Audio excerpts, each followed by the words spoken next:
Hi guys and welcome back to the channel Deepak Yadav Education. Welcome to the Daily Hindu News and Editorial Analysis of 10th of April 2024. तो guys आज है तारीख 10 अप्रैल 2024 और है Wednesday.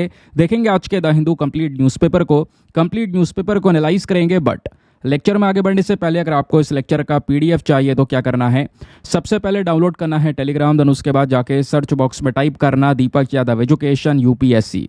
As you can see guys आपको ये वाला channel मिल जाएगा, उस पर क्लिक करना और जाकर इस चैनल को ज्वाइन कर लेना। यहाँ से आप डेली बेसिस पे इस लेक्चर के पीडीएफ को डाउनलोड कर पाओगे। नाउ हमेशा की तरह हम लोग अपने लेक्चर को एक मैप के क्वेश्चन के साथ स्टार्ट करेंगे। तो आज आप सभी को मैप में जाकर देखना है यूराल रिवर को कहाँ पर है एग्जैक्टली लोकेटेड। इसको अच्छे से मैप में देखना, देन उसके बाद आकर नीचे कॉमेंट सेक्शन में टाइप करना, जिससे कि आप लोग इसको लंबे समय तक याद रख पाओगे। साथ ही साथ एक क्वेश्चन सॉल्व करेंगे जो कि यूपीएससी प्रीवियस ईयर साल 2008 के प्रीलिम्स में पूछा गया था। डेली बेसिस पे हम लोग यहाँ पर एक प्रीवियस ईयर क्वेश्चन को भी सॉल्व करते हैं। क्वेश्चन क्या बोलता है, नीचे ऑप्शन में लेजर के अलग अलग प्रकार के नाम दिए गए हैं। पूछा गया है इनमें से कौन सा एक ऐसा प्रकार है जिसका यूज़ किया जाता है लेज़र प्रिंटर में। Option number A dye laser, option number B gas laser, option number C semiconductor laser या option number D excimer laser. तो उसका सही आंसर सभी को नीचे कमेंट सेक्शन में देना है। एटलीस्ट सभी को उसमें पार्टिसिपेट करना है, जैसे मैं आप लोगों से डेली बेसिस पे बोलता हूँ। बाय द वे इसका जो करेक्ट आंसर है वो मैंने आपको टेलीग्राम पर प्रोवाइड करवा दिया है, वहाँ से भी आप इसको चेकआउट कर सकते हो। और अगर वहाँ पर आंसर नहीं मिलता है तो भी कोई परेशान होने की ज़रूरत नहीं है, क्योंकि वीडियो के लास्ट में इसके करेक्ट आंसर का डिस्कशन हम लोग करेंगे। तो चलो शुभ आरंभ करते हैं और चलते हैं सबसे पहले थंबनेल वाले इंपॉर्टेंट आर्टिकल की तरफ। आपने देखा होगा इस टॉपिक को लेकर बहुत सारे न्यूज़ आर्टिकल्स लगातार पब्लिश हो रहे हैं। बोत्सवाना पूरी तरह से ट्रेंडिंग में चल रहा था। बोत्सवाना जो कि एक अफ्रीकन कंट्री है, इन्होंने जर्मनी को सीधा सीधा एक धमकी दी है कि हम आपके देश में 20,000 हाथी को छोड़ देंगे। अब इसके पीछे का रीज़न क्या है, इसको जानना हमारे एग्जाम के लिए इंपॉर्टेंट है, specially for the GS paper number 3 environment. वहाँ से आप इसको लिंक कर पाओगे। तो चलिए अब बात करते हैं क्या है मैटर। इंडियन एक्सप्रेस हो, चाहे आपका हिंदुस्तान टाइम्स हो, चाहे लाइव मिनट हो, चाहे द हिंदू हो, सभी जगह पर इस न्यूज़ डिस्कशन को कवर किया जा रहा है। यहीं पर एक टर्म आती है ट्रॉफी हंटिंग। ये भी समझेंगे ट्रॉफी हंटिंग क्या होती है और आज के समय पर इतना बवाल क्यों हो रहा है इंटरनेशनल लेवल पर। सबसे पहली बात दोस्तों, लोकेशन। ये पूरा अफ्रीकन कॉन्टिनेंट है। अफ्रीकन कॉन्टिनेंट का ये सदर्न पोर्शन है, नीचे वाला हिस्सा। यहाँ पर आपको एक देश देखने को मिलेगा बोत्सवाना। इसकी कैपिटल है गैबरोन। और बोत्सवाना के आसपास कई सारे कंट्रीज़ हैं जिनके बॉर्डर कंट्रीज़ को ध्यान रखिएगा, क्वेश्चन बन जाते हैं। जैसे नॉर्थ में आपको एंगोला, जाम्बिया, जिम्बाब्वे, उसके अलावा लेज़ोथो है नीचे। फिर यहाँ पर आपको नज़र आएगा नामीबिया है, इधर यहाँ पे साउथ अफ्रीका है।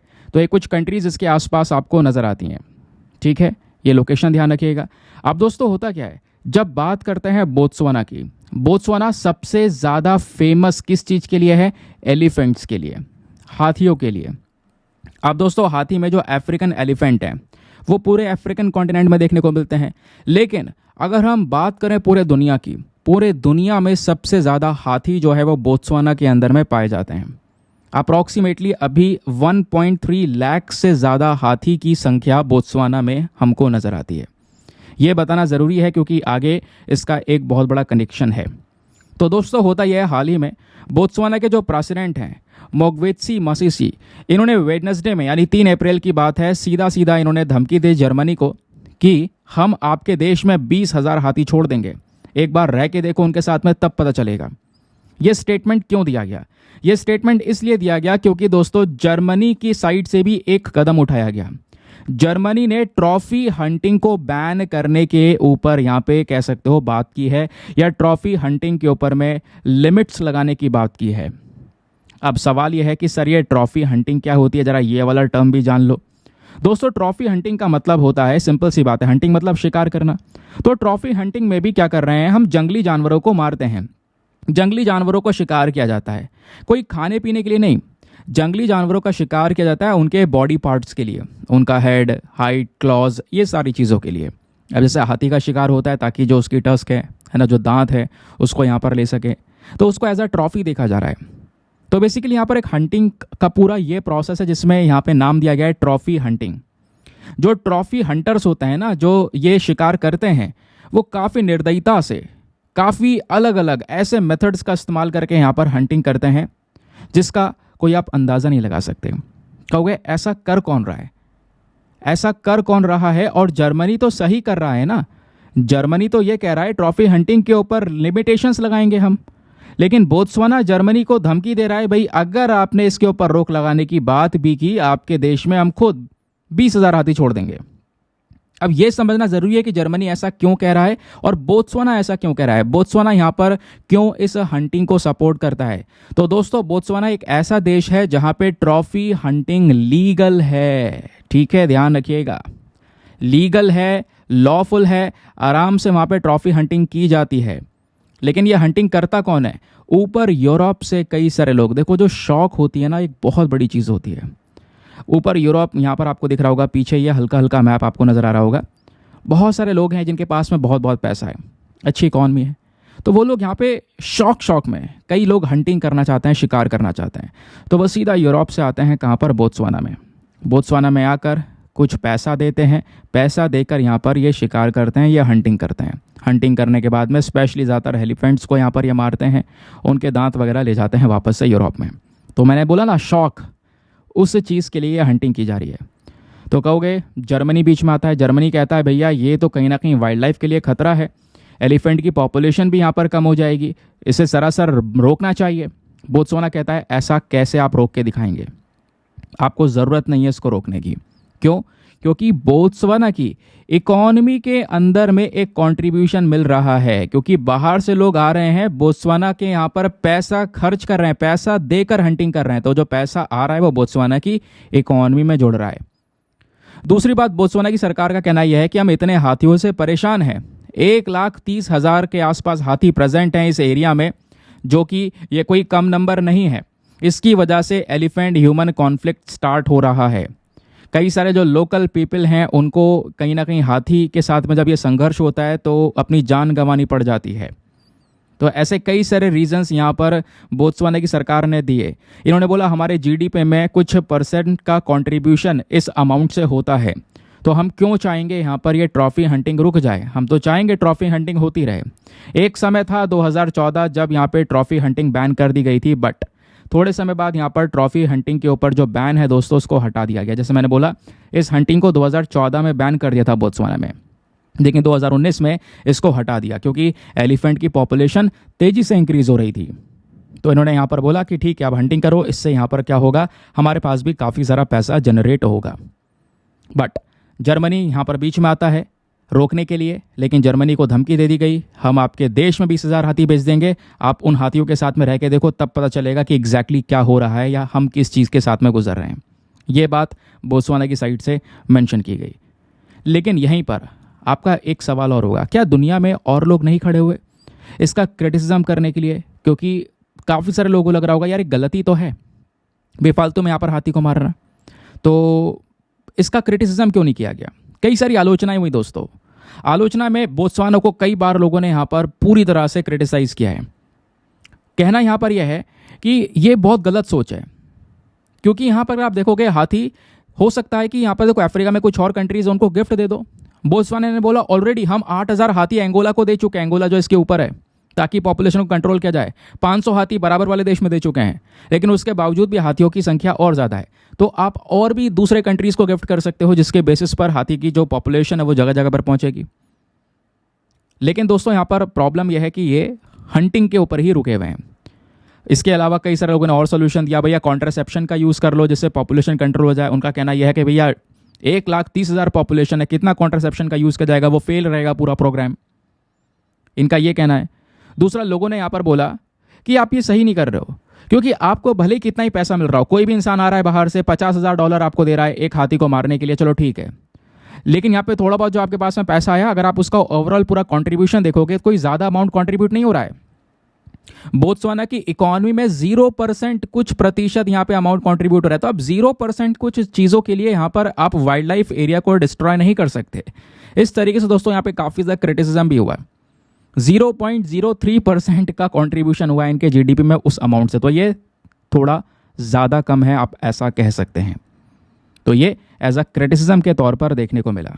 तो बोत्सवाना का लोकेशन दोस्तों ध्यान रखिएगा, एग्जाम के लिए काफ़ी इंपॉर्टेंट है।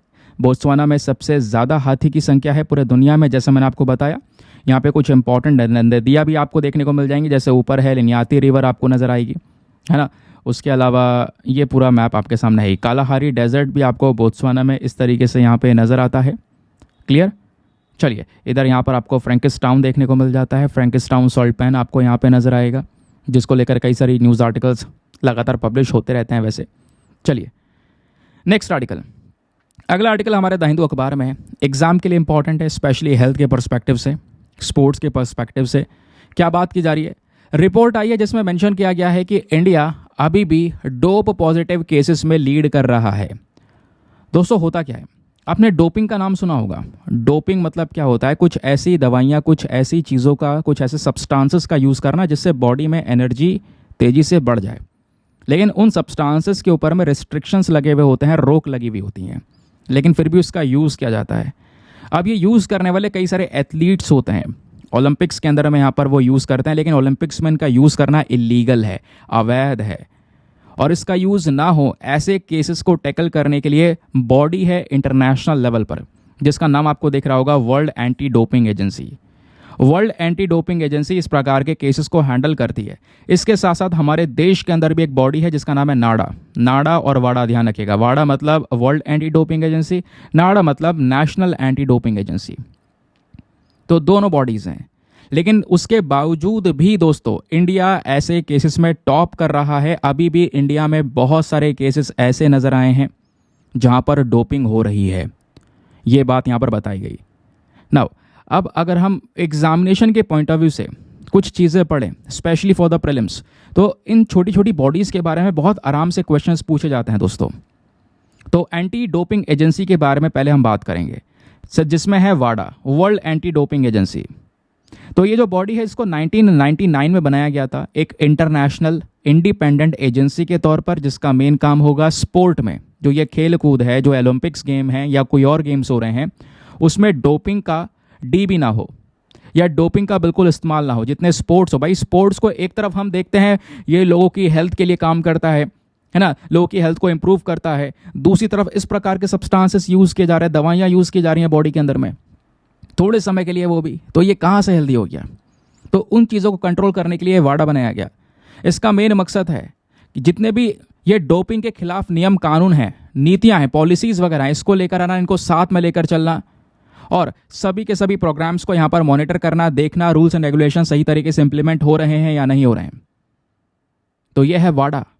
और उसी प्रकार से हमारे देश के स्तर पर काम करने वाली जो दूसरी बॉडी है वो है नाडा, नेशनल एंटी डोपिंग एजेंसी। इसको साल 2005 में बनाया गया था। ये एक ऑटोनोमस ऑर्गेनाइजेशन है, डिसीजंस खुद से लेने का काम करती है, सिंपल सा मतलब है ना। ये भी क्या करती है? एंटी डोपिंग अवेयरनेस प्रोग्राम्स को कंडक्ट करती है, ऐसे प्रोग्राम्स चलाती है जहां पर इस डोपिंग के खिलाफ आवाज़ उठाई जाए। ठीक है। बाकी जो वाडा की रिपोर्ट आई है उसके अकॉर्डिंग बताया जा रहा है इंडिया में डोप टेस्ट फेल होते हुए नजर आए हैं, यानी इंसानों ने कहीं ना कहीं जो ये कह सकते हो स्पोर्ट्स पर्सन ने ये डोपिंग का यूज़ किया हुआ है। ऐसे केसेस यहाँ पर बहुत ज़्यादा निकल कर आए हैं। डोपिंग जैसे मैंने बोला, कुछ ऐसे सब्सटेंसेस या कुछ ऐसी चीज़ों का यूज़ करना जो कि नॉर्मली हमारे बॉडी में प्रेजेंट नहीं होते, बस खाली हम अपनी परफॉर्मेंस को बढ़ाने के लिए, कंपटीशन के दौरान परफॉर्मेंस को बढ़ाने के लिए ऐसे इंजेक्शन वगैरह ले रहे हैं, तो वो है डोपिंग। अब यहीं पर आर्टिकल में ये भी मेंशन किया गया है कि डोपिंग के पीछे के रीजंस क्या हैं, कारण क्या है। सबसे पहला कारण है भैया स्पोर्ट्स के अंदर पब्लिसिटी चाहिए, दूसरा इंजरी से जल्दी रिकवर हो जाएंगे। लेकिन यहाँ पर अगर आप देखोगे कई सारे लोगों का ऐसा माइंडसेट होता है, नहीं मुझे किसी भी हार में जीतना है, चाहे प्रैक्टिस कैसे भी हो, मुझे किसी भी हाल में जीतना है। बस यही माइंडसेट की वजह से यहाँ पर क्या है, एट द लास्ट गेम के समय पर वो सारी डोपिंग कर लो, और वो डोपिंग करने की वजह से क्या होगा, वो इंसान की परफॉर्मेंस तो इंप्रूव होगी लेकिन बॉडी हेल्थ खराब होगी। और रीजंस क्या है? एक और रीज़न है भाई प्रॉपर केमिकल्स की नॉलेज ना होना, इन सब चीज़ों को नॉर्मल समझना। जैसे लोग काफ़ी बार बॉडी बिल्डिंग सेक्टर में स्टीरॉइड को बहुत ज़्यादा नॉर्मल समझ लेते हैं, बट उसके हार्मफुल साइड इफ़ेक्ट्स बहुत ज़्यादा हैं। तो ये रीजंस है डोपिंग के। बाकी यहाँ पर दोस्तों इम्पैक्ट क्या है, देखो सबसे पहली बात, इस टॉपिक को ना आप जीएस पेपर नंबर 4 एथिक्स के पर्सपेक्टिव से भी यूज़ कर सकते हो। और स्पोर्ट्स के अगर अंदर हम एथिक्स देखें तो क्या ये डोपिंग सही है? नहीं भाई, ये तो सरासर गलत है ना। अपने जितनी प्रैक्टिस की है, जितनी मेहनत की है नेचुरल डाइट पे, उस पे यहाँ पर आपने वो परफॉर्मेंस खेलना है, वो कंपटीशन खेलना है। नहीं तो फिर मान लो अगर ऐसा कुछ हो रहा है तो ये फेयर प्ले होगा क्या? ये फेयर प्ले नहीं है। एक इंसान की कंसिस्टेंसी है, परसिवरेंस है, उसके वैल्यूज़ के खिलाफ में जा रहा है। गेम में जो करेज दिखाया जाता है उसके खिलाफ में जा रहा है। जो मोरल वैल्यूज़ होती हैं उसके खिलाफ में जा रहा है। भाई हम स्पोर्ट को as a health promoting activity देखते हैं, तो क्या ये सब कुछ करने से ये हेल्थ प्रोमोटिंग एक्टिविटी में रहेगा? कभी नहीं रहेगा। ये चीज़ें यहाँ पर लोगों को और दर्शाया जा रहा है, इन्फ्लुएंस किया जा रहा है। मान लो एक ये करके जीत रहा है, तो इसकी वजह से यहाँ पर क्या होगा, आगे जाकर और लोग इन्फ्लुएंस होंगे। तो ये सरासर गलत है स्पोर्ट्स के एथिक्स के पॉइंट ऑफ व्यू से। अब इसका वे फॉरवर्ड क्या है, मतलब आगे हमें क्या करना चाहिए? तो हमें प्रॉपर एंटी डोपिंग प्रोग्राम्स को लेकर आना होगा। एंटी डोपिंग हेल्पलाइन प्रोवाइड करवानी होगी हमारे एथलीट्स को। रेगुलर बेसिस पर जो इन्फॉर्मेशन है वो जारी करनी होगी, भैया कौन कौन से सब्सटेंसेस प्रोहिबिटेड है, जिसके ऊपर रोक लगी है, जिसका आप यूज़ इन गेम्स में नहीं कर सकते, वो हमें यहाँ पर देना होगा सारा इन्फॉर्मेशन सबके सामने। तो ये कुछ वे फॉरवर्ड आपको नजर आएगा। आई होप आपको इसके बारे में बढ़िया तरीके से क्लैरिटी मिल चुकी है ना। दोस्तों आगे बढ़ने से पहले एक इंपॉर्टेंट इन्फॉर्मेशन, अगर आप लोग हमारे पेड ग्रुप्स को ज्वाइन करना चाहते हो तो आपके पास में बढ़िया मौका है इसको ज्वाइन करने का। यहाँ पर आपको डेली बेसिस पे करंट नोट्स के पीडीएफ वगैरह प्रोवाइड करवाए जाते हैं। फॉर एग्जाम्पल जैसे हमने ये देखा आर्टिकल, इस आर्टिकल को खोजोगे ना तो ये इन्फॉर्मेशन नहीं मिलेगी, इसको साइट से यहाँ पर और ज़्यादा रिसर्च करके बहुत सारा इन्फॉर्मेशन आपको कलेक्ट करके दिया जाता है। ये सारी चीज़ें आपको नोट्स के फॉर्म में एक पीडीएफ में दी जाती है। नोट्स बनाने की टेंशन आपको खत्म हो जाएगी, क्योंकि डिजिटल प्रिंटेड नोट्स आपको दिए जाएंगे। और इस ग्रुप को ज्वाइन करने से सबसे बड़ा फायदा है आपका सारा कंटेंट सिक्योर रहेगा, इधर उधर पीडीएफ खोजने खाजने की जरूरत नहीं है, डेट वाइज पड़ा हुआ है, किसी भी तारीख का पीडीएफ उठाओ, डाउनलोड करो, पढ़ो, डिलीट करो, अनलिमिटेड ऑप्शंस आपके पास में अवेलेबल है, कोई स्टोरेज का इशू वगैरह कुछ नहीं। और ग्रुप में जो पीडीएफ है वो हिंदी और इंग्लिश दोनों मीडियम में है, तो दोनों मीडियम के एस्पिरेंट्स के लिए एक बहुत बड़ा बेनिफिट है। ग्रुप को ज्वाइन करने का जो फी पेमेंट है वो भी बहुत मिनिमम है, just 499 for the lifetime access, या जब तक आपका सिलेक्शन ना हो जाए तब तक आप 499 में इस ग्रुप को ज्वाइन करके रख सकते हैं। और दोस्तों ग्रुप को ज्वाइन करने के बाद में गारंटी है कुछ दिनों बाद आपका अमाउंट रिकवर हो जाएगा, लेकिन बेनिफिट्स फिर भी मिलते रहेंगे, तो इस बात को ध्यान रखिएगा। और ग्रुप को ज्वाइन करना है तो उसके लिए क्या करना होगा, व्हाट्सएप पर जाना, यहाँ पर आपको एक नंबर दिया गया है 8534873368, इस नंबर पर मैसेज कर देना कि I want to join this group. आपको वहाँ पर रिप्लाई मिलेगा, पेमेंट का प्रोसेस दिया जाएगा, और पेमेंट के प्रोसेस से ज़्यादा इंपॉर्टेंट आपको डेमो वीडियो का लिंक भी दिया जाएगा। और डेमो वीडियो के लिंक को आप क्लिक करके अच्छे से सारी इन्फॉर्मेशन गेन कर सकते हो, मुझे क्या फ़ायदे होंगे, कैसे मुझे बेनिफिट्स हो सकते हैं, सब कुछ अपने आप में समझकर सेटिस्फाई होकर अपना ये इन्वेस्टमेंट आप कर सकते हैं। ठीक है, बाकी दोस्तों मेक श्योर क्या करो यार, वीडियो पे जो लाइक का बटन है उसको प्रेस कर दिया करो। एक छोटा सा टारगेट है 5000 लाइक्स का, जिसको आप प्लीज़ सपोर्ट कर सकते हैं। एक और बहुत इंपॉर्टेंट टॉपिक जिसको अगेन हम जीएस पेपर नंबर 3 एनवायरमेंट वाले सेक्शन से लिंक करेंगे, इंडियन एक्सप्रेस में पब्लिश हुआ है।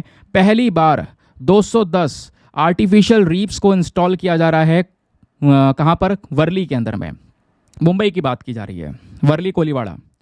तो दोस्तों वहीं पर पास में आर्टिफिशियल रीफ्स, इस तरीके के आर्टिफिशियल रीफ होते हैं, फोटो आप देख पा रहे हो, कंक्रीट के अलग अलग शेप्स यहाँ पे बना रखे हैं, जो कि समुद्र के पास में किनारे की साइड में क्या होगा, इसको समुद्र में इंस्टॉल किया जाएगा ताकि ये फिश का आराम से घर बन सके। समझ गए? तो ये क्या होगा, एक तरीके से अट्रैक्शन और ज़्यादा बढ़ाएगा समुद्र के अंदर में। तो पहली बार आर्टिफिशियल रीफ्स यहाँ पर दोस्तों इंस्टॉल किए जा रहे हैं, इस बात को ध्यान रखिएगा।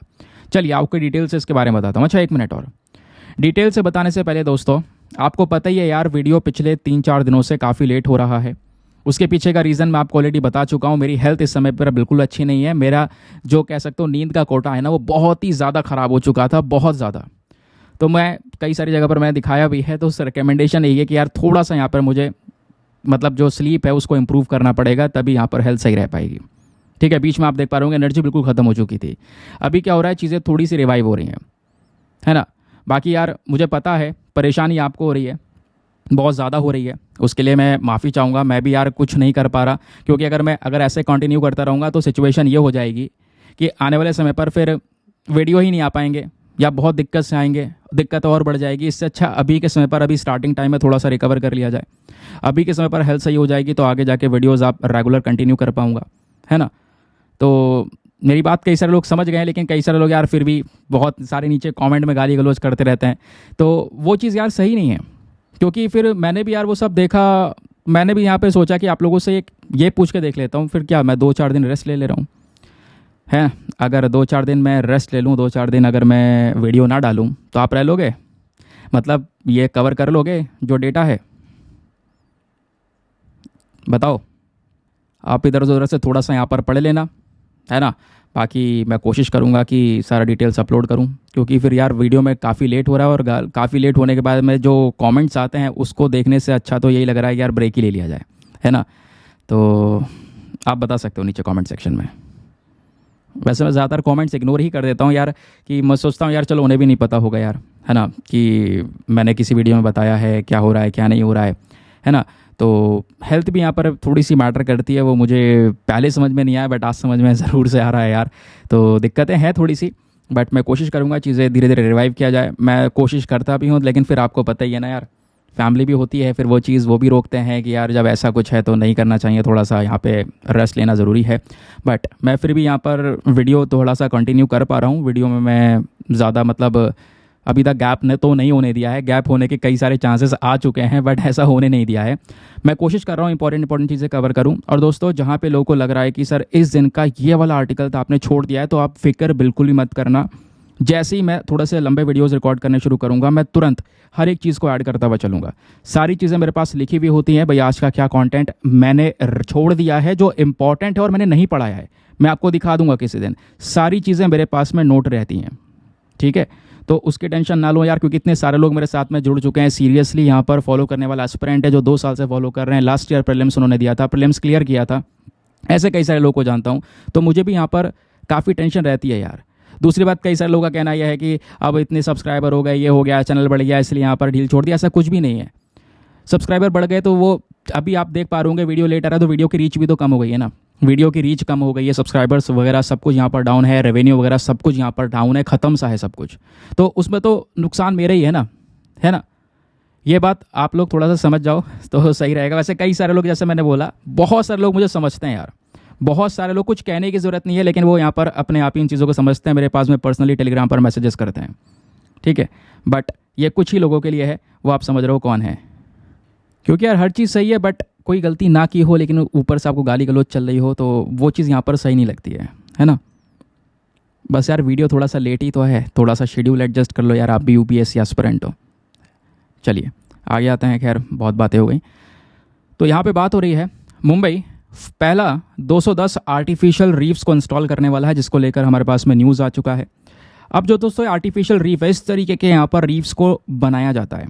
जैसे मैंने आपको यहाँ पर इन एक्सप्रेस का जो आर्टिकल है यहाँ पे फ़ोटो दिखाया था, ये आप देख पा रहे हो। इसको अब धीरे धीरे करके मशीन से क्या करा जाएगा, नीचे समुद्र के अंदर में इंस्टॉल कर दिया जाएगा, ठीक है। अब कहोगे फ़ायदा वगैरह क्या है इससे? बहुत सारा फ़ायदा होगा इससे। जो हमारा नेचुरल हैबिटेट है वो यहाँ पर इम्प्रूव होगा। इसको इंस्टॉल किया जाएगा सी बेड में, यानी जो समुद्र की सतह है स्पेशली वहाँ पर इसको फिक्स किया जाएगा। कुछ डिज़ाइंस वगैरह यहाँ पर इसमें रेडी किए जाएंगे, ठीक है। जैसा हमारा नेचुरल रीफ होता है ना, जिसमें कोरल्स वगैरह पाई जाती हैं, आपको पता होगा, कोरल रीफ का नाम आपने सुना होगा। कोरल्स वगैरह पाई जाती हैं ना, उनके लिए एक जगह बनाई जा रही है, आप ऐसा कह सकते हो। एक नेचुरल सा जो रीफ होता है वैसा यहाँ पर आप इसको क्रिएट किया जा रहा है। इसमें कुछ मटेरियल हम यूज़ कर रहे हैं, रॉक्स वगैरह का यहाँ पर यूज़ कर रहे हैं, ब्लॉक्स का यूज़ कर रहे हैं, वुड होता है, टायर, लाइमस्टोन, स्टील, कंक्रीट, इन सब का यूज़ करके इस प्रकार से हम आर्टिफिशियल रीफ बनाते हैं ताकि कोरल्स को घर दे सकें। फिर उसके बाद यहाँ पे मछलियाँ आएंगी आसपास, तो एक बहुत बढ़िया सा एनवायरनमेंट क्रिएट होगा, नेचुरल हैबिटेट को सपोर्ट करेगा। अब इन आर्टिफिशियल रीफ्स के बेनिफिट्स क्या हैं, फ़ायदे क्या हैं? जैसे मैंने बोला, हैबिटेट रिस्टोरेशन होगा। ये एक ऐसी जगह मिल जाएगी कोरल्स के लिए जहाँ पे कोरल्स अच्छे से पनप पाएंगी, एल्गाई आएगा, प्लैंकटन्स होंगे। अब ये सारी चीज़ें प्रेजेंट होंगी तो अच्छा खासा फूड फिश के लिए प्रेजेंट रहेगा, ठीक है। एनवायरनमेंट पूरी तरह से ग्रो करेगा उस एरिया का, बायोडाइवर्सिटी यहाँ पर ग्रो करती हुई नजर आएगी। वो एरिया कार्बन सिंक की तरह काम करेगा, न्यूट्रिएंट रिसाइकलिंग में हेल्प करेगा, वाटर की क्वालिटी, वेस्ट मैनेजमेंट, इन सब चीज़ों को लेकर यहाँ पर काम किया जा सकेगा। एक ऐसी जगह मिल जाएगी जहाँ पे फिश ज़्यादा मात्रा में प्रेजेंट होंगी, तो एक तरीके से यहाँ पर फिशिंग के लिए नर्सरी ग्राउंड यहाँ पर वो बन जाएगा, समझ गए। प्लस जो वेव्स, काफ़ी बड़ी बड़ी लहरें जब आती हैं तो वो जो लहरें हैं दोस्तों वो थोड़ी सी कम हो जाएंगी, जिसका असर कोस्ट पे कम पहुँचेगा। जो बॉटम ट्रॉलिंग होती है, कई बार लोग जाल को समुद्र के अंदर डालकर उस जाल को अपनी नाव से खींचते रहते हैं, तो उससे कई सारे प्लांट्स वगैरह सब बर्बाद हो जाते हैं। तो वो बॉटम ट्रॉलिंग यहाँ पर वो नहीं कर पाएंगे इसके अंदर। तो इससे क्या होगा, जो हमारा अंडर वाटर एनवायरनमेंट है वो प्रोटेक्ट रहेगा। इको टूरिज्म प्रमोट होगा, लोग यहाँ पर घूमने भी जाते हैं। आपने पता होगा ऑस्ट्रेलिया की जो ग्रेट बैरियर रीफ है, लोग वहाँ पर जाते हैं समुद्र के अंदर, अपना सारा सूट वगैरह पहन के उनको ले जाया जाता है, घुमाया जाता है, दिखाया जाता है समुद्र के अंदर सारी रीफ वगैरह को। तो इससे इको टूरिज्म भी प्रमोट होगा, टूरिज्म प्रमोट होगा, लोग यहाँ पर पैसा खर्चेंगे, उस पर्टिकुलर एरिया की इकॉनमी के अंदर में वो कॉन्ट्रीब्यूट करेगा। तो ये आर्टिफिशियल रीफ के सारे आपको बेनिफिट्स नज़र आएंगे, समझ गए। नाउ एक और इम्पॉर्टेंट टॉपिक हमारे पास में है यूनेस्केप। ये बॉडी इंपॉर्टेंट है और इसी की वजह से मुझे आर्टिकल लेना पड़ा, अदरवाइज नहीं लेता। इनकी एक रिपोर्ट आई है जिसमें यहाँ पर मेंशन किया गया है कि भाई जो हीट स्ट्रेस है वो बढ़ता चले जा रहा है ना, गर्मी बढ़ती चली जा रही है, जिसकी वजह से यहाँ पर लोगों का जो काम करने की कैपेबिलिटीज़ हैं वो भी यहाँ पर कम हो जाएंगी। तो इसको लेकर एक रिपोर्ट है, ध्यान रखिएगा। उसका नाम है economic and social survey of Asia and the Pacific 2024। ये जो रिपोर्ट है इसको रिलीज़ किया गया था यूनेस्केप की साइट से, ध्यान रखिएगा, वेरी इंपॉर्टेंट। कई बार क्वेश्चन बन जाता है ये रिपोर्ट कौन रिलीज़ करता है। तो यूनेस्केप की फुल फॉर्म है United Nations economic and social commission for Asia and the Pacific. ठीक है, ये सर्वे जो है इसको हर साल पब्लिश किया जा रहा है 1947 से। एक सबसे इंपॉर्टेंट डॉक्यूमेंट है जो यूनेस्केप इसको पब्लिश करता है। यूनेस्केप का हेडक्वार्टर कहाँ पर है, वनडे एग्जामिनेशन के लिए इंपॉर्टेंट है। इसका हेडक्वार्टर है थाईलैंड के अंदर, बैंकॉक में। उसके अलावा इसके जेनेसिस की बात करेंगे, कैसे शुरुआत होती है, तो 1947 में इसको बनाया गया था और स्टार्टिंग में इसका नाम economic commission for Asia and far east हुआ करता था, लेकिन 1976 में इसका नाम बदलकर एस्केप कर दिया गया, यानी कि economic and social commission for Asia and Pacific यहाँ पर इसका नाम कर दिया गया। ठीक है, इसका मेन फंक्शन क्या है? इसका मेन फंक्शन है जितने भी इस ग्रुप के सदस्य हैं, मेंबर्स हैं, कहोगे इसके अंदर मेंबर भी हैं, हाँ 53 मेंबर्स है, ध्यान रखिएगा 53 इसके सदस्य हैं और 9 एसोसिएट मेंबर्स हैं। क्या भारत मेंबर है? बिल्कुल, इंडिया भी इस ESCAP का मेंबर है, ध्यान रखिएगा। अब जितने भी मेंबर्स हैं दोस्तों, उन सबको एक मंच मिल जाता है। इसका फंक्शन को देखोगे तो क्या है, जितने मेंबर्स हैं उन सबको ऐसा मंच मिल जाता है जहां पर इन सभी देशों की सरकारें मिलकर डिस्कस करती हैं इकोनॉमिक और सोशल इश्यूज को, कैसे यहां पर आपस में रीजनल कोऑपरेशंस को इंप्रूव कर सकते हैं। ये सारे डिस्कशन इस पर्टिकुलर बॉडी के प्रोवाइड करे हुए मंच के अंदर होते हैं। तो यूनेस्केप के बारे में ये कुछ बेसिक डिटेल्स हैं, याद रखिएगा। एक और टॉपिक एग्जाम के लिए ये भी इंपॉर्टेंट है, लाइव मिंट में पब्लिश हुआ है। हमारी केंद्र सरकार ने 2 मेंबर्स को अपॉइंट करा है SAT में। SAT का मतलब है सिक्योरिटीज अपीलेट ट्राइब्यूनल। यह ट्राइब्यूनल क्या है, कैसे काम करता है, डिस्कस करेंगे। GS पेपर नंबर 3 इकोनॉमी के लिए रेलिवेंट है और इससे पहले वाला GS paper number 2 international institution का टॉपिक है, उसमें के लिए रेलिवेंट है। चलिए, तो अभी यहाँ पर SAT में 2 मेंबर्स अपॉइंट हो चुके हैं। नाउ फाइनल यहाँ पर जो टोटल स्ट्रेंथ है SAT में वो 3 मेंबर की हो चुकी है हमारे लॉ के हिसाब से। नाउ क्वेश्चन यहाँ पर यह आता है, ये SAT यानी सिक्योरिटीज अपीलेट ट्राइब्यूनल क्या है, कैसे काम करता है, जरा इसके बारे में जानते हैं। तो दोस्तों SAT जो है ये एक स्टैच्यूटरी बॉडी है। स्टैच्यूटरी बॉडी मतलब एक लॉ एक्ट कानून के माध्यम से बनाई गई है। वो कौन सा एक्ट है जिसके अंडर में ये बॉडी आती है? उस एक्ट का नाम है securities and exchange board of India act 1992। तो सेबी एक्ट, सेबी वो बॉडी है जो हमारे स्टॉक एक्सचेंज या स्टॉक मार्केट को रेगुलेट करने का काम करती है। ठीक है, अब दोस्तों बात यह है कि जो ये SAT इसका मेन फंक्शन क्या है? मेन फंक्शन ये है कि जो बॉडीज़ हैं, जैसे सेबी हो गया जिसकी बात कर रहे थे हम, या pension fund regulatory development authority हो गया, या उसके अलावा insurance regulatory development authority of India हो गया, ये जो बॉडीज़ हैं, जब ये बॉडी कोई मैटर को देख रही होती हैं, उसकी सुनवाई कर रही होती हैं, है ना, तो इनका जो ऑर्डर पास किया जाता है उस ऑर्डर के अगेंस्ट में अपील करने के लिए कोई जगह है तो वो है सिक्योरिटीज अपीलेट ट्राइब्यूनल। समझ गए? तो ये कई बार केसेस देखती हैं ना, सेबी, ये इंश्योरेंस रेगुलेटरी बॉडीज जितने भी हैं, तो उन सबको जब ये ऑर्डर पास करते हैं तो उस ऑर्डर के खिलाफ में भी तो कहीं पर अपील करने का ऑप्शन होना चाहिए। तो उन अपील्स को यहाँ पर सिक्योरिटीज अपीलेट ट्राइब्यूनल के पास में जाता है, ये यहाँ पर इसकी सुनवाई करते हैं। समझ गए? इसका मेन कार्य क्या है? बेंच इसकी मुंबई में है। बाकी कॉम्पोजिशन की बात करेंगे तो इसमें कौन कौन होता है? इसमें एक प्रिसाइडिंग ऑफिसर होते हैं और कुछ जुडिशियल मेंबर्स होते हैं एंड टेक्निकल मेंबर्स होते हैं। ठीक है, जिसको सेंट्रल गवर्नमेंट चुनती है। तो ये इसके कॉम्पोजिशन की बात हो गई। चलिए आगे आते हैं एक और रेलिवेंट टॉपिक पर। यहाँ पर बात हो रही है इंपॉर्टेंट पर्सनैलिटी की। GS पेपर नंबर 1 हिस्ट्री के पॉइंट ऑफ व्यू से इंपॉर्टेंट है। लक्ष्मण नायक जी के बारे में बात करेंगे। हाल ही में यहाँ पर इनकी जो एनिवर्सरी है वो भी यहाँ पर ऑब्जर्व की गई थी, लेकिन उसके बाद कुछ लीडर्स हैं जिन्होंने यहाँ पर लक्ष्मण नायक जी का जो काफ़ी सारी चर्चाएं हैं वो की हैं। तो अभी रिसेंटली जो मिनिस्ट्री ऑफ ट्राइबल अफेयर्स हैं हमारे, उन्होंने ये फ्रीडम फाइटर लक्ष्मण नायक जी के कॉन्ट्रीब्यूशंस के बारे में बताया, वो सारी चीज़ों को यहाँ पर दर्शाया है। यार ये क्या हुआ है, यहाँ पे मैंने शायद इनकी फ़ोटो नहीं लगाई है, बस फ़ोटो यहाँ पर आप देख पाओगे ये लगी हुई है, ये है लक्ष्मण नारायण जी, गलती से यहाँ पर मैं फ़ोटो नहीं लगा पाया। अब बात करते हैं इनके बारे में, इनका कॉन्ट्रीब्यूशन क्या है। देखो, जब भी कोई इंपॉर्टेंट लीडर न्यूज़ में होता है तो आपने क्या पढ़ना होता है, अगर आप प्रीवियस ईयर क्वेश्चंस देखोगे तो उनके कॉन्ट्रीब्यूशंस पढ़ने होते हैं, एग्जैक्टली उनका क्या योगदान रहा है, समझ गए। अब लक्ष्मण नायक जी के बारे में जब बात करते हैं तो एक ट्राइबल लीडर हुआ करते थे, भूमिया कम्युनिटी के, ओडिशा से यहाँ पर ये बिलोंग करते हैं, ध्यान रखिएगा। 1899 में इनका जन्म हुआ था और 1943 में इनकी डेथ हुई थी। ये काफ़ी ज़्यादा पॉपुलर थे, ठीक है। जैसे यहाँ पर अगर आप देखोगे तो गांधी जी के प्रिंसिपल्स को फॉलो किया करते थे, Gandhian principles of truth, non violence, peaceful non cooperation, इन सब चीज़ों को यहाँ पर ये फॉलो करते थे। तो जैसे मैंने बोला, गांधी जी के सिद्धांतों को फॉलो कर रहे थे। बाकी कॉन्ट्रीब्यूशंस की बात करेंगे तो जो सत्याग्रह था 1940 का, उसमें यहाँ पर इन्होंने पार्टिसिपेट किया, है ना, उसमें यहाँ पर हिस्सा लिया। प्लस जो क्विट इंडिया मूवमेंट चल रहा था 1942 में, उस क्विट इंडिया मूवमेंट के दौरान इन्होंने जितने भी अपने ट्राइब्समैन थे साथ के, उन सबको यहाँ पर बोला कि वो रिस्पॉन्ड करें गांधी जी के डू और डाई का। प्लस यहाँ पर इन्होंने जो स्वराज के सिद्धांत थे उसको और मजबूत करने पे फोकस दिया। करेज और लीडरशिप की वैल्यू यहाँ पर लोगों को दी है, बहादुरता को यहाँ पर दिखाया है। तो ये कुछ वैल्यूज़ यहाँ पर इन्होंने ऐड किए। तो इनके कॉन्ट्रीब्यूशंस के बारे में बात हो गई।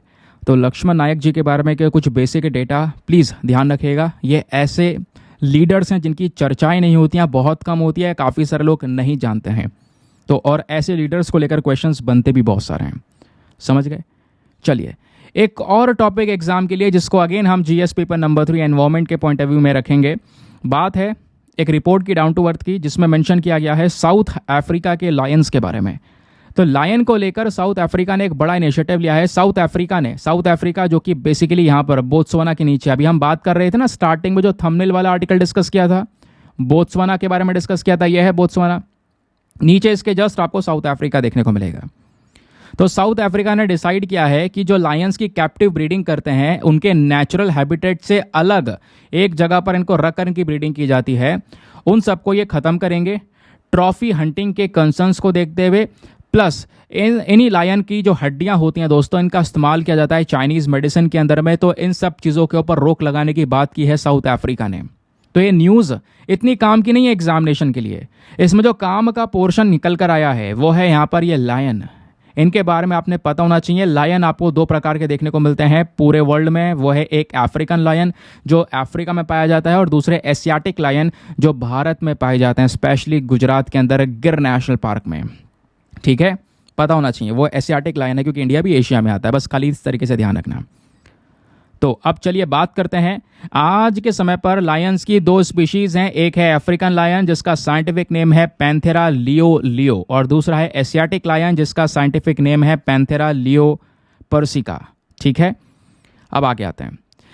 जब बात करते हैं अफ्रीकन लायंस की दोस्तों, तो पूरे अफ्रीकन कॉन्टिनेंट में, जो पूरा अफ्रीकन कॉन्टिनेंट है, पूरे जगह पर वो फैले हुए हैं। बट आज के समय पर सब सहारन अफ्रीकन में सबसे ज़्यादा आपको ये अफ्रीकन लायन नजर आएंगे, जबकि जो एशियाटिक लायन है, एशियाटिक लायन केवल आपको गिर नेशनल पार्क में देखने को मिलेगा, गुजरात के अंदर।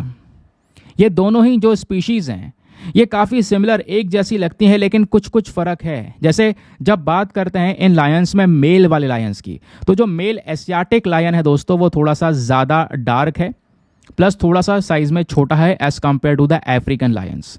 लेकिन जब फीमेल की बात करते हैं तो फीमेल एशियाटिक हो चाहे फीमेल अफ्रीकन हो, ये दोनों यहाँ पर छोटी हैं, ये ध्यान रखिएगा। तो ये बात हो गई शेयर नहीं की। अब बात आ रही है यहाँ पर हैबिटेट की। तो जो अफ्रीकन लायंस हैं ये ज़्यादातर रात में एक्टिव रहते हैं। ठीक है, रात में एक्टिव रहते हैं, दिन में यहाँ पर ज़्यादातर लेजीपना यहाँ पर इनमें रहता है, एक्टिव रात में है। ज़्यादा ग्रासलैंड्स वगैरह जो भी यहाँ पर घासें हैं, सवन्ना वाला फॉरेस्ट है, उस जगह को ज़्यादातर ये प्रेफर करते हैं। सोशल स्ट्रक्चर की बात करेंगे तो जो लायंस है ये सोशल बिग कैट है। कहने का मतलब है ये ज़्यादातर ग्रुप्स में रहते हैं, ग्रुप्स जिसको नाम दिया गया है प्राइड्स। ध्यान रखिएगा, प्राइड्स। एक ग्रुप जो होता है उसके अंदर में कुछ फीमेल्स यहाँ पर होती हैं रिलेटेड, उनके बच्चे होते हैं, प्लस कुछ एडल्ट मेल्स होते हैं। ये सब साथ में एक ग्रुप जो बनता है उसको प्राइड नाम दिया जाता है। और इस ग्रुप में जो लायनेस होती है, जो शेरनी होती है, वो सबसे प्राइमरी हंटर, सबसे बड़ी शिकारी यहाँ पर देखने को मिलती है। ठीक है, जबकि एक डोमिनेंट जो मेल होता है उसकी रिस्पॉन्सिबिलिटी होती है पूरे ग्रुप की सुरक्षा करना। बाकी इनकी हंटिंग वगैरह के बारे में बात करेंगे, डाइट के बारे में बात करेंगे, तो जो लायन है वो अपेक्स प्रेडेटर, आपको पता है सबसे ऊपर आता है हमारी फूड चेन में, जो कि यहाँ पर दूसरे घास चरने वाले एनिमल्स को यहाँ पर खाने का काम करता है ना, हर्बीवोर एनिमल को खाने का काम करता है, तो क्योंकि ये कार्निवोर है। तो जो लायन है वो एक एपेक्स प्रेडेटर है। ज़्यादातर ये जो वाइल्ड बीस्ट है, ज़ेब्रा है या हिरण है, उनको यहाँ पर ये खाने का काम करते हैं। लेकिन साथ ही साथ में आप ध्यान रखिएगा, कई बार ये टीम वर्क भी करते हैं, आपस में साथ में मिलकर यहाँ पर ये शिकार करते हैं। लेकिन पिछले कुछ समय पर इन लायंस को काफ़ी बड़ा खतरा फेस करना पड़ा दुनिया भर में। अब खतरा वो क्या है? सबसे पहला खतरा है क्लाइमेट चेंज, लगातार टेम्परेचर का बढ़ना पोल्यूशन की वजह से। तो गर्मी के बढ़ने की वजह से दोस्तों कहीं ना कहीं इनका जो हैबिटेट है उसका एक बहुत बड़ा लॉस हम लोगों ने यहाँ पर देखा है। प्लस एक सबसे बड़ा खतरा यह है कि जिस एरिया में लायंस पाए जा रहे हैं वहाँ पर जो शिकारी है, जो इनका शिकार है, दूसरे एनिमल्स हैं, उनकी संख्या कम होती चली जा रही है, तो उसकी वजह से भी इनको फूड नहीं मिल पा रहा है, समझ गए। और कई बार इनको ट्रॉफी हंटर के तौर पर टारगेट कर लिया जाता है। ट्रॉफी हंटर क्या है मैं आपको बता चुका हूँ, वो हंटर्स है जो अपने शौक के लिए शिकार करने के लिए आए हैं। और ट्रॉफी हंटिंग के दौरान यहाँ पर सबसे इंपॉर्टेंट गोल होता है भैया इस एनिमल को मारो, मारने के बाद में बॉडी पार्ट्स निकाल लो, अलग अलग जानवर को मार लेते हैं, इसमें हॉर्न, टस्क, ये सारी चीज़ें निकालने का काम करते हैं। अब बात है कंजर्वेशन स्टेटस की, ये बहुत इंपॉर्टेंट पॉइंट है।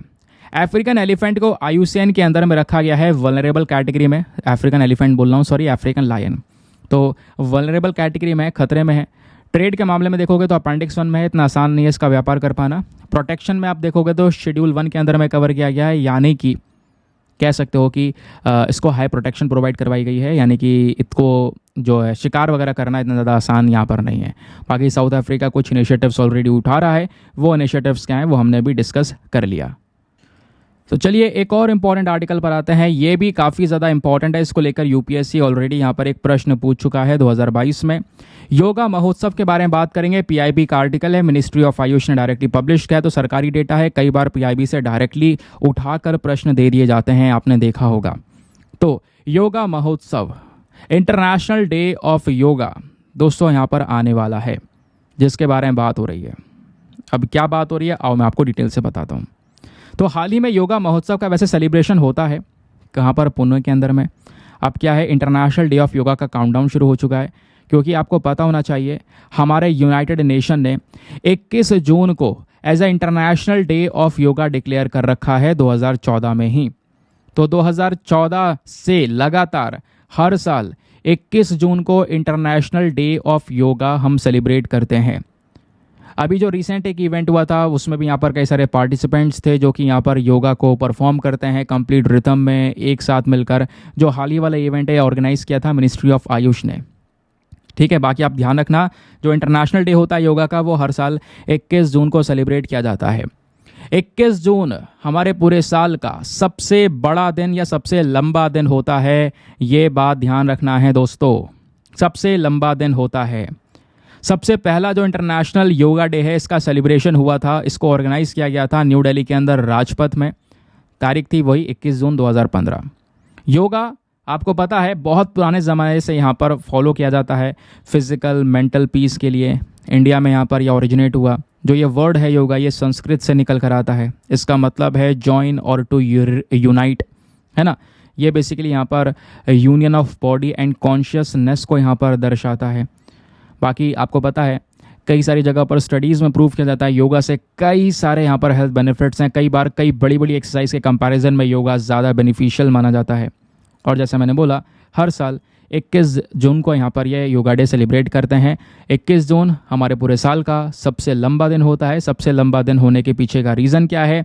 रीज़न यहाँ पर यह है दोस्तों कि वो जो पर्टिकुलर डे है ना, उस दौरान यहाँ पर जो कह सकते हो कि सन की रेज़ हैं, जो सन है, जो हमारा सूर्य है, वो डायरेक्टली यहाँ पर ट्रॉपिक ऑफ कैंसर पर पड़ता है। डायरेक्टली यहाँ पर सूरज की रेज़ यहाँ पर पड़ती हैं, जिस वजह से यहाँ पर दिन थोड़ा सा लंबा हो जाता है। ठीक है, चलिए आगे आते हैं नेक्स्ट आर्टिकल की तरफ। एक और बहुत इंपॉर्टेंट आर्टिकल एग्जामिनेशन के लिए specially for the GS paper number 2 international institution. बात हो रही है ऑकस के बारे में। अभी हाल ही में ऑकस न्यूज़ में आया हुआ था। ऑकस की फुल फॉर्म है ऑस्ट्रेलिया, UK एंड US। ये 3 देशों का ग्रुप है जिसमें ऑस्ट्रेलिया है, US है और यूनाइटेड किंगडम है। ये 3 देश आपको देखने को मिलेंगे। लेकिन सवाल ये है कि आखिरकार ये न्यूज़ में क्यों आया है। वैसे 2021 में दोस्तों ये 3 देशों के ग्रुप को बनाया गया था ताकि चाइना को काउंटर किया जा सके इंडो पैसिफिक रीजन में। ठीक है, अभी दोस्तों यहाँ पे अगर आप देखोगे तो यूएस, ब्रिटेन और ऑस्ट्रेलिया, ये जो तीनों ऑकस का हिस्सा हैं, इन्होंने यहाँ पर शुरुआत कर दी है बात करना कि हमें कुछ और नए मेंबर्स की ज़रूरत है, हमें कुछ और नए सदस्यों की ज़रूरत है इस ऑकस वाले ग्रुप में ऐड करने के लिए, ऐसा यहाँ पर मेंशन किया जा रहा है। ठीक है, ऑकस क्या है? एक ट्राइलेटरल सिक्योरिटी पार्टनरशिप है, यानी 3 देशों के बीच की यहाँ पर एक पार्टनरशिप है जिसमें यूके, यूएस, अमेरिका, मतलब वही यूएस अमेरिका हो गया, और ऑस्ट्रेलिया, ये 3 देश आपको देखने को मिलेंगे जिन्होंने 2021 में अग्री करके इस पूरे कह सकते हो पार्टनरशिप को डेवलप किया। इस पार्टनरशिप को लाने का, इस ग्रुप को तैयार करने का मेन मकसद क्या है? मेन मकसद है कि जो गवर्नमेंट है, मतलब इन तीनों कंट्रीज़ की, उसको और ज़्यादा मजबूत करना है, एक दूसरे को ये सपोर्ट करें डिफेंस के इश्यूज़ में, प्लस यहाँ पर कह सकते हो अपने बायलैटरल रिलेशंस को, अपने संबंधों को और ज़्यादा मजबूत करें। और ध्यान रखिएगा, ऑकस के 2 मेन पिलर्स हैं। पहला मेन पिलर है भैया ऑस्ट्रेलिया को सपोर्ट करना और न्यूक्लियर पावर्ड वाली सबमरीन प्रोवाइड करवाना। अब ये सबमरीन प्रोवाइड नहीं करवा रहे हैं, सबमरीन का डिज़ाइन और टेक्नोलॉजी प्रोवाइड करवाने का काम कर रहे हैं। ठीक है, समझ गए? आई होप आपको क्लियर हो गया। तो इस पूरे डील में यहाँ पर डायरेक्टली न्यूक्लियर वेपन को ट्रांसफ़र नहीं किया जा रहा है। क्यों? क्योंकि ऑस्ट्रेलिया एनपीटी का हिस्सा है। एनपीटी बोले तो non proliferation treaty, nuclear non proliferation treaty, जिसने यहाँ पर न्यूक्लियर वेपन्स को एक दूसरे को फैलाने के ऊपर में रोक लगा रखी है। क्लियर हो गया? तो इस वजह से यहाँ पर न्यूक्लियर पावर्ड सबमरीन की जो टेक्नोलॉजी स्पेशली और डिज़ाइन है वो यहाँ पर प्रोवाइड करवाया जाएगा, क्योंकि ऑस्ट्रेलिया के पास में एक भी न्यूक्लियर वेपन्स, न्यूक्लियर सबमरीन नहीं है। क्योंकि सबमरीन्स आपको पता है पनडुब्बी जो पानी के अंदर चलती है 2 प्रकार की है, एक कन्वेंशनल है जो डीजल पर चल रही है, लेकिन दूसरी यहाँ पर न्यूक्लियर है जो कि पानी के अंदर लंबे समय तक रह सकती है बिना जल्दी जल्दी बाहर आए। ये इसका पहला पिलर है। दूसरा पिलर ऑकस का मेन मकसद यह है कि आपस में एक दूसरे की कंट्रीज़ के मिलिट्री को यहाँ पर सपोर्ट करना, मिलिट्री को जो मिलिट्री कैपेबिलिटीज़ उसको यहाँ पर इंक्रीज़ करना, आर्टिफिशियल इंटेलिजेंस पे काम करना, quantum technology, innovation, information sharing, cyber, undersea, hypersonic, counter hypersonic, electronic welfare domains, ये सारे टॉपिक्स, ये सारे बड़े बड़े मुद्दे हैं जिसके ऊपर ये तीनों कंट्रीज़ ने फोकस किया है कि हम आपस में मिलकर वर्क करेंगे। समझ गए? तो इस ग्रुप को डिज़ाइन किया गया है ताकि ऑस्ट्रेलिया को nuclear power attack submarine provide करवाई जा सके, लेकिन यहाँ पर अमेरिका टेक्नोलॉजी देगा और ब्रिटेन जो है ये डिज़ाइन प्रोवाइड करवाएगा ताकि ऑस्ट्रेलिया का कॉम्बैट सिस्टम मजबूत किया जा सके। क्योंकि दोस्तों ये जो ऑकस है, इस ऑकस के इस वाले कदम की वजह से ऑस्ट्रेलिया 7वां देश बन जाएगा दुनिया में जिसके पास में न्यूक्लियर पावर्ड सबमरीन्स प्रेजेंट होंगी। समझ गए? 7वां देश बन जाएगा, और दूसरा बन जाएगा यूके के बाद में। समझ गए? यूएस, यूके, ये कुछ ऐसी कंट्रीज हैं जिनके पास में already nuclear part submarines available हैं। अच्छा, भारत के पास में न्यूक्लियर पार्ट सबमरीन है या नहीं है, ज़रा बताओ नीचे कमेंट सेक्शन में। कई बार आपको बताया हुआ है, अगर है तो उसका नाम क्या है ये भी बताना है आपने। ठीक है, बताओ फटाफट नीचे कमेंट सेक्शन में। चलिए आगे आते हैं। बाकी मैं आपको बता ही चुका हूँ, ये वो कंट्रीज़ हैं, इनमें से जैसे ऑस्ट्रेलिया की बात करेंगे तो Australia nuclear non proliferation treaty का सिग्नेटरी है। तो यहाँ पर हम डायरेक्टली वेपन सप्लाई नहीं कर रहे हैं, किसको? ऑस्ट्रेलिया को। यहाँ पर कुछ टेक्नोलॉजी और डिज़ाइन वगैरह प्रोवाइड करवाया जा रहा है। क्लियर? आगे आते हैं। ना दोस्तों, ये था हमारा आज का डिस्कशन। आई होप आपको काफ़ी सारी क्लैरिटी मिली होगी, बहुत कुछ जानने को मिला होगा। एग्जाम ओरिएंटेड हमारा डिस्कशन रहता है, एग्जाम के पर्सपेक्टिव से बहुत इंपॉर्टेंट चीज़ों को मैं यहाँ पर लाने की कोशिश करता हूँ। बाकी प्रीलिम्स वाले क्वेश्चन पर आते हैं। 2008 का क्वेश्चन था भैया, कौन से प्रकार का इसमें से लेज़र है जो कि यूज़ किया जाता है लेज़र प्रिंटर में? इसका सही उत्तर है option number C, semiconductor laser. ठीक है ना, करते हैं लेक्चर को समाप्त और मिलते हैं आप लोगों से अगले वीडियो में। आज के लिए bye bye, have a nice day, thank you and जय हिंद।